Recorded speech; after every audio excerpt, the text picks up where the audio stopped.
Hey Yuval, how are you? Hey, I'm doing well. How are you, Nir?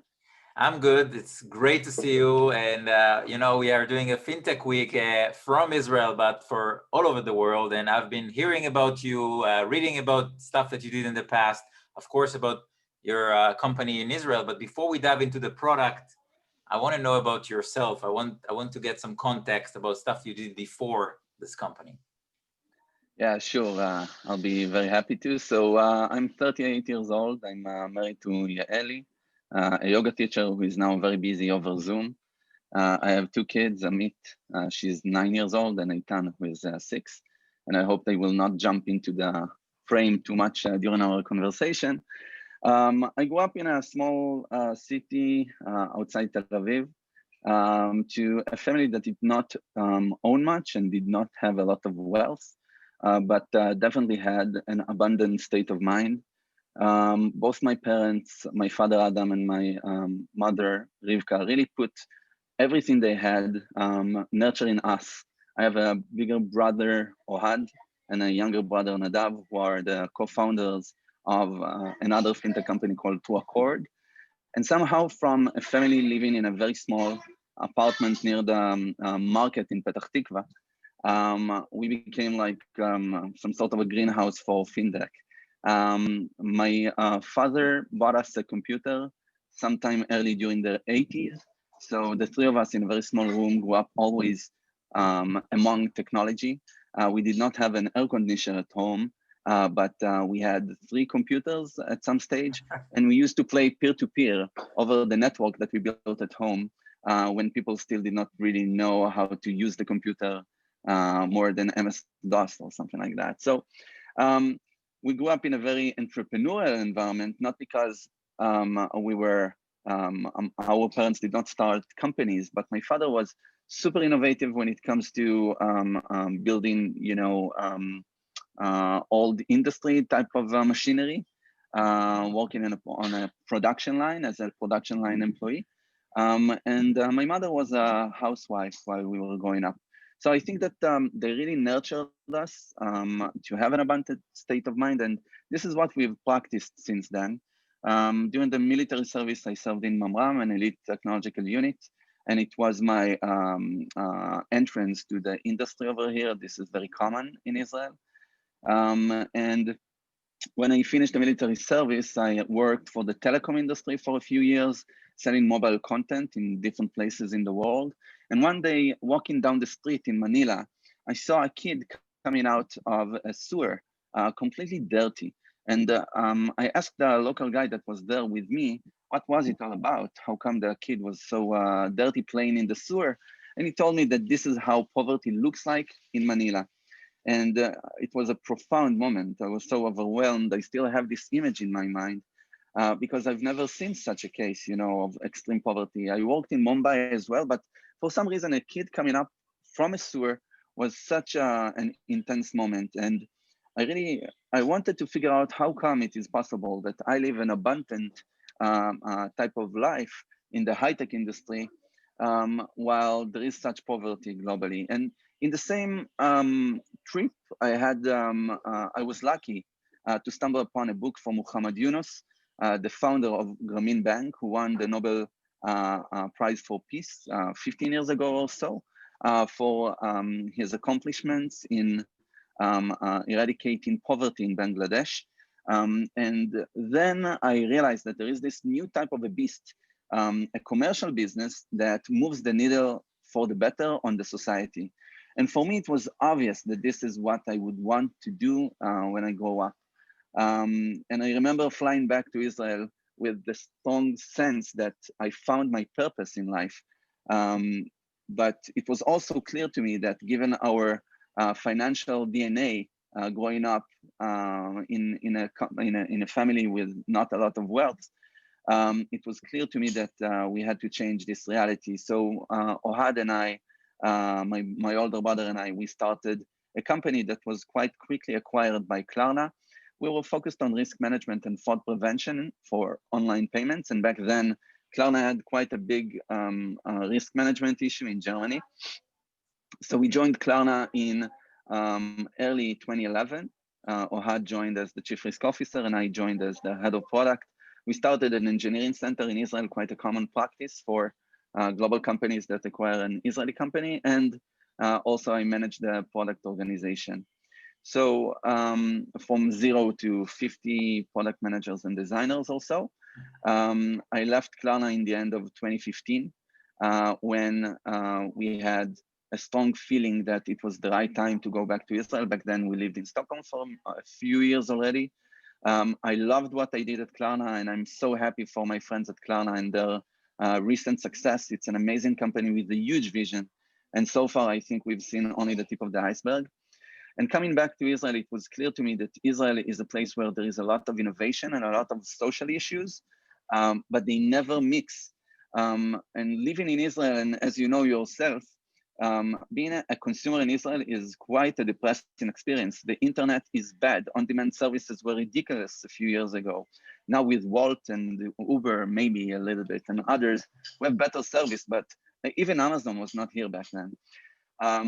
So I really wanted to find a way to apply my knowledge in technology and product management and financial services to improve the society for the better.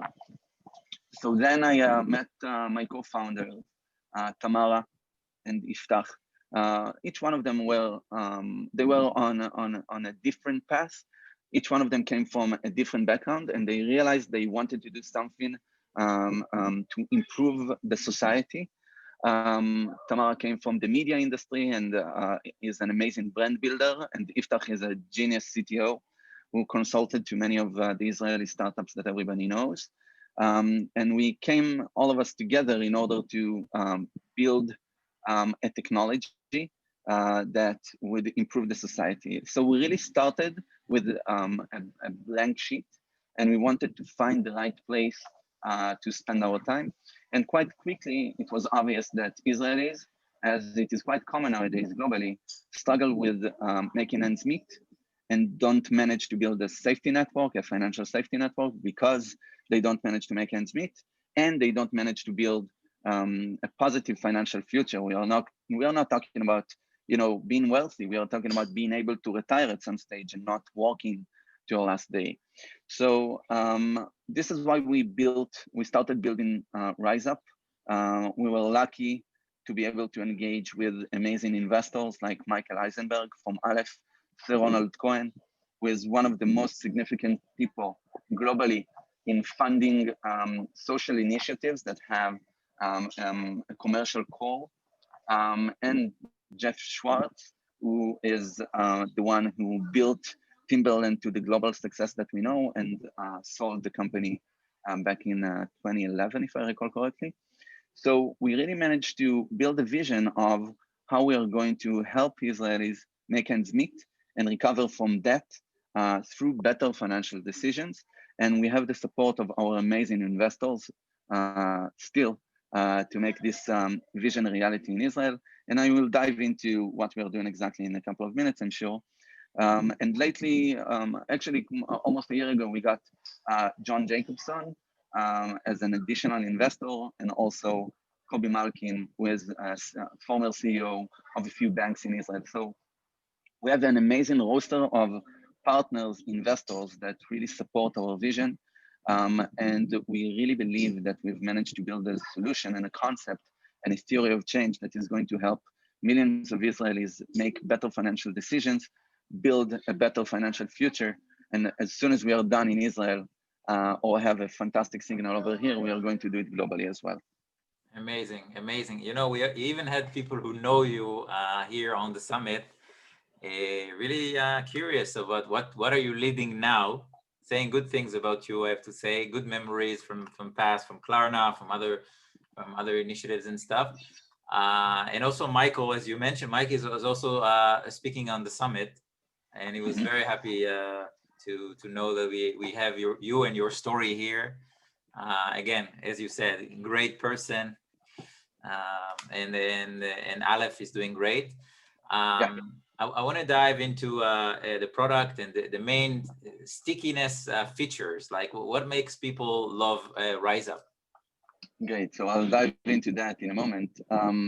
maybe a word about investors. I think that we were lucky to really engage with people that aligned on the vision, on a theory of change of helping people that are currently indebted and insecure build financial resiliency in order to build on their own a better financial future, which means that our platform, our technology and brand and effort needs to build financial resiliency, basically the ability to bounce back from adversity.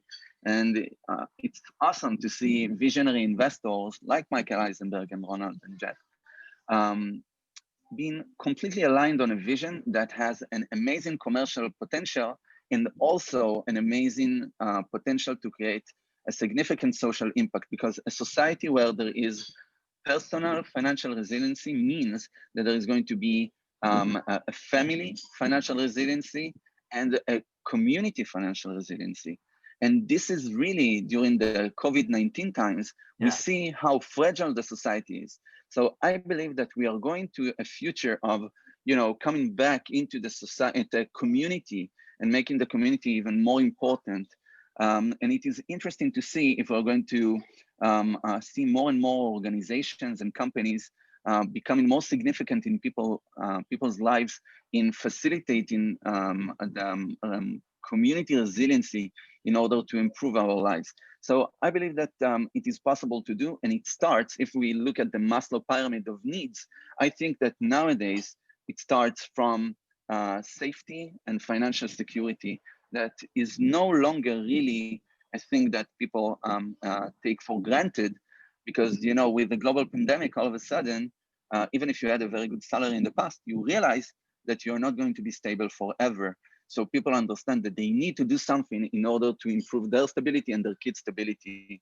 And financial resiliency overall is becoming a big deal. And also, maybe one last thing before I dive into our product, I think that open banking has an amazing potential and creates an amazing opportunity to start thinking about financial well-being instead of share price alone. And I believe in a future where companies that drive positive impact and create better financial resiliency and improve the financial health of their customers, these are the products and the companies that consumers, that customers globally are going to choose and are going to pay good money for this service. This is our theory. And hopefully by helping people go from being insecure to becoming an investor, a small investor, but still consider yourself as an investor, will be a good indication for improvement in financial resiliency and will improve globally the situation of our society. So maybe, those are big words for a company that deals with cash flow management for households. But honestly, as you can see, I'm really passionate about it, and I believe that it is possible to achieve. I totally So agree. Happy that you said that, and wow, this is a whole talk by itself. Yeah, open banking and the opportunities that we can unlock, yeah, unbelievable. I totally agree. And wow, yeah, and I truly hope that Israel is going to be a sign for professionalism of implementing open banking for the improvement of the society. And I hope that we will be able to engage with all the financial institutions as well and create traction that banks and other institutions will engage with financial services technology to improve the society over here. So yeah, it's a big conversation and a big vision. So I'll try to dive into features and make it really interesting. So when we started looking into the problem of not making ends meet, we took a deep dive into obviously behavioral economics, but specifically, we took a deep dive into life with scarcity, the situation of having or feeling that you have too little and how it affects the brain, how such situations make you start acting as if you're in a survival mode, as if a bear is chasing you down in a forest. It is really hard to make a financial decision over your mortgage or if you want to restructure a car loan while a bear is chasing you. And the amygdala, the emotional part in your brain, really behaves in such a way when you are under financial stress or under a severe diet as well, by the way. So when we started looking into that, we wanted to find a way to help people deal with cognitive scarcity that is a result of financial, of having too little financially, of living in scarcity. The issue is that it doesn't stop there. The problem is not only mental or behavioral. The fact of life is that globally, the financial system is super hard to use. I think personally that the user experience of money is really shitty, not only in Israel, globally. So there are some countries like Sweden that I really appreciate, where people do not really use cash anymore. And if you want to use cash, they look at you as if you are some sort of a madman. But honestly, globally, we are still cash-based or check-based society. And I really want to see that changing significantly, because the user experience of the way we use money at the moment is broken. In every conversation you have with a supplier, the conversation is asymmetric. You never have the power in your hands to make a good decision, because the other side is always in the gorilla position in a conversation. So this is something that we need to change. And I don't believe in education. I don't believe in financial literacy. I believe in technology. I believe that companies like Waze changed the way that we as customers go to places. They managed to create some sort of a headspace while driving, because you don't need to hold a map anymore or stop the car and ask someone how to get to Jabotinsky Street in Tel Aviv. So this is the second problem, the bad user experience of money. And going back to financial education, I mean, most people do not understand all those complex terms like index. What is an index-based loan, and what is really inflation, and how does it affect my cost of living? And when I pay a single US dollar today, do I actually pay 1.1 US dollar because I live off an overdraft and I'm unaware of it? So it's a complex issue. It's a compound issue because those problems also feed and fuel each other. So this is what we really want to change with a single solution. So we looked at the business world and how do successful businesses actually become successful, especially operational businesses. And I think, or based on our research and global common knowledge, cash flow is king in good businesses. And for some odd reason, we don't act like that in the household context, in the private context as well. So at Riseup, we believe that cash flow is king, and this is what we are doing on behalf of our customers. We connect to their bank accounts and credit cards and more data sources in the future, and we create an automatic personalized cash flow that gives them a single number. How much money is predicted at the moment that they have until the end of the month. We account for their bills, we account for their recurrent expenses in the grocery store and so on. And we predict how much money they actually have available for them, the actual disposable income. Because usually as you get your salary, it is already committed to future expenses that you are going to do. You are aware of some of them, but you are unaware of some of your bills. And it creates a huge confusion for common consumers that don't manage to decide how much money they actually have to pay at the grocery store. So we want to simplify all of that, and not only by the methodology and by the concept of cash flow, but also by making it super available over WhatsApp. So the whole idea is to make this the ongoing financial conversation a very simple conversation over WhatsApp. We wanted to build on a ubiquitous platform that everybody has. So in Israel, obviously it is WhatsApp. In other places, it can be iMessage, Messenger, or other platforms. And the idea is to make cash flow the way to make financial decisions. But it doesn't stop there. We were highly impressed by Stitch Fix, the e-commerce company that mixes between human beings, stylists, that personalize the algorithm or the packages that the algorithm creates in order to send you home periodically a package full of clothes that make Nir feels like someone really thought about the personalized experience of shopping clothes just for you. We wanted to create the same concept in financial services, and we wanted to create the best platform. This is quite funny, you know, COVID Zoom times. live. Yeah. Obviously, this Yeah. is life nowadays. So it's okay. It's okay. This is life nowadays. So the idea is to create a hybrid model of people and technology that help you make better financial decisions. On one hand, the algorithm sends you push notifications, nudges, how much money you actually have, and opportunities to change your behavior over WhatsApp. And you can also ask questions and get an answer from a real human being whenever you need a more significant cognitive bandwidth. So this is what we are doing quite successfully in Israel already. We have a dual business model. On one side, our customers pay a subscription, 45 shekels a month, which translates to around 13 US dollars a month. And also we want to build assets, supply products, because as soon as we provide a cash flow management system, we understand the needs of our customers. We predict their future needs as well. And our prism is their cash flow. And we know how to drive change in their cash flow.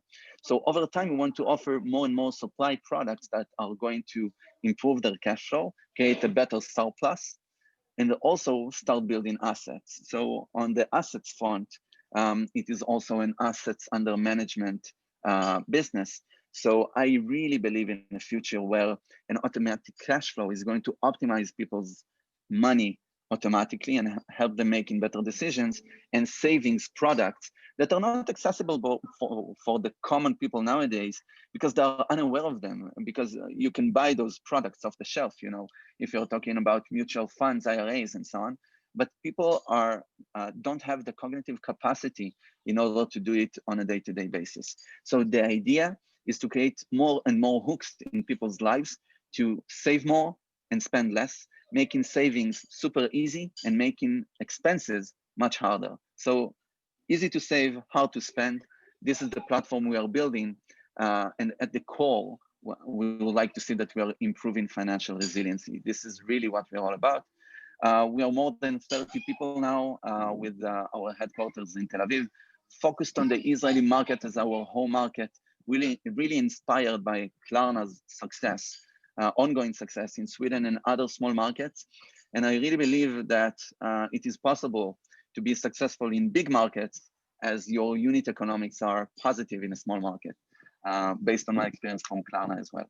So I hope to, you know, walk in the path of giants and create similar success, because Israel as a market has not been disrupted at all in financial services perspective. It is ridiculous how old school the industry over here is. And I believe that Riseup is going to completely disrupt the way people think about money and financial decisions over here in the coming months and years.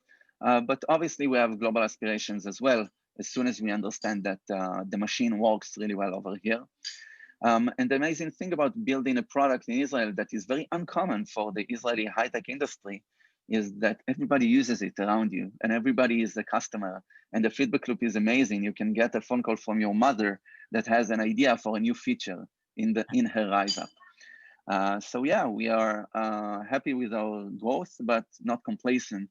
We would like to, you know, grow in thousands of percents on an annual basis, and this is where we are now. Wow. Amazing. I now I totally understand the strategy, how you do it. It's very, very, very interesting. And I think if you're surviving the Israeli market, other markets would be nicer. And yeah, the amount of the feedback that you can get here, and people will always tell you their honest opinion, because Israelis are very Absolutely. direct. So if they don't like it, they don't. If they do, they do, and they'll tell you exactly what's not working. So, and that's for you, it's like gold, right? This is what you're looking Yeah. for. Yeah, I think that the saying goes something like 2 Israelis, 3 opinions. And it is very much like that. We get a lot of user feedback, a lot of customer feedback. And the idea of building a product in WhatsApp is to create a very tight feedback loop. I mean, our product is a feedback loop. And for a product manager like I am, it's an epiphany. I mean, this is where I want to be with our customers. Another cool thing that we do, because Israel is such a small place, we travel a lot. We visit our customers all the time. We go to places, we create community events. We have this concept and a campaign, almost like a political campaign, but without political aspirations. We call it On the Road. We've been to more than 200 house parties and meetups where we talk about cash flow management and financial growth. And it is quite amazing to see how receptive people are for such a conversation.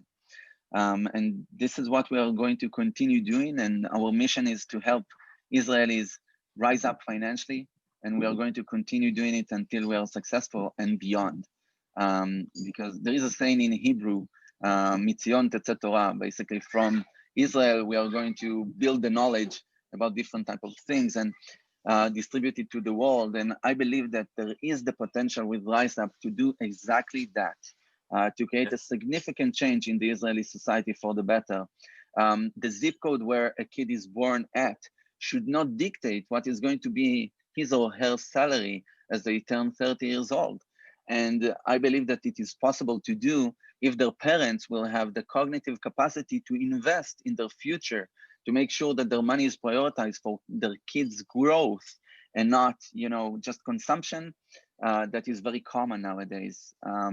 So yeah, this is where our passion is. Our heart beats a social beat, but our tools are commercial, and Riseup is an aggressive startup. So this is the mix we are trying to create and a narrative we are trying to tell the world. And I hope that we are going to create a motivation and inspiration in more Israeli entrepreneurs to do exactly the same. Amazing. When you were saying of starting from Israel, I was thinking about actually Professor Amnon Shashua from Mobileye at Intel bought, that they're doing the whole driveless cars from Jerusalem in Israel. And they're Yeah, totally absolutely. here all over the country, and it will empower the world. You know, it will take the world to a new phase, and I feel this Absolutely. passion, say passionate person in you. You know, it's very inspiring. Thanks. I'm humbled. I'm not. I don't even compare us still to a success like Mobileye. I think that where the success lies is it will be the day that Intel launches the first driverless city in the world here in Israel. And it is possible to achieve. It is just a matter of passion and a single person that decides that it is going to happen.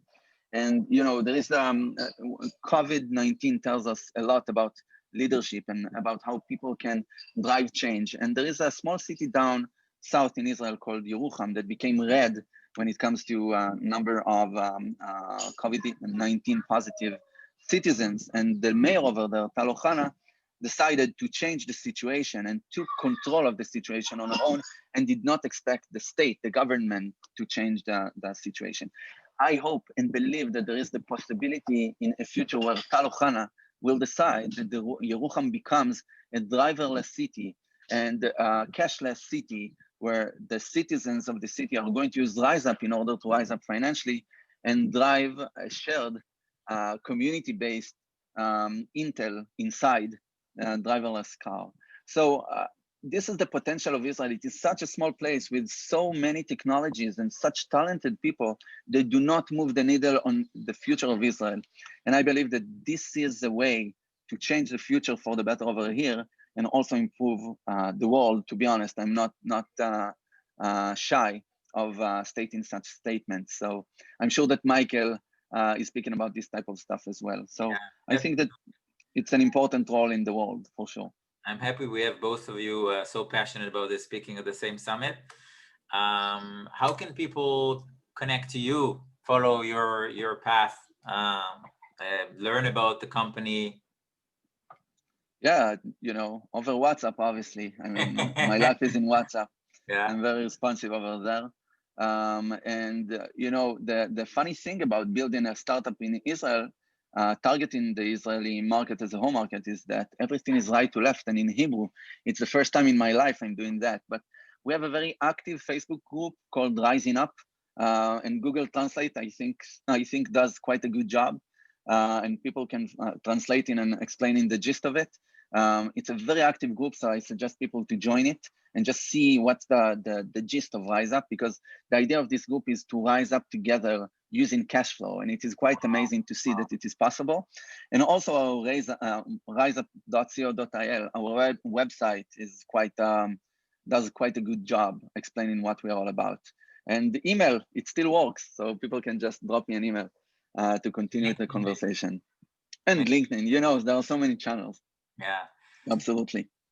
Thank you very much. I mean, I can just go on and talk to you for hours. I think it's so inspiring, and I want to see the crew that makes that magic. You know, getting to know the company even deeper, and amazing. Like now, I totally understand like the bigger vision here, and I'm sure other people who are watching us would love to connect and follow your path, and whether if they're from Israel or from outside of Israel. We have here amazing fintechs and banks and investors and from all over the world. Fantastic. Everybody is welcome to connect to us, and hopefully soon visit physically our office in Tel Aviv.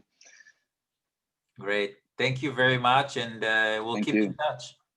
Absolutely. Thanks, Neil.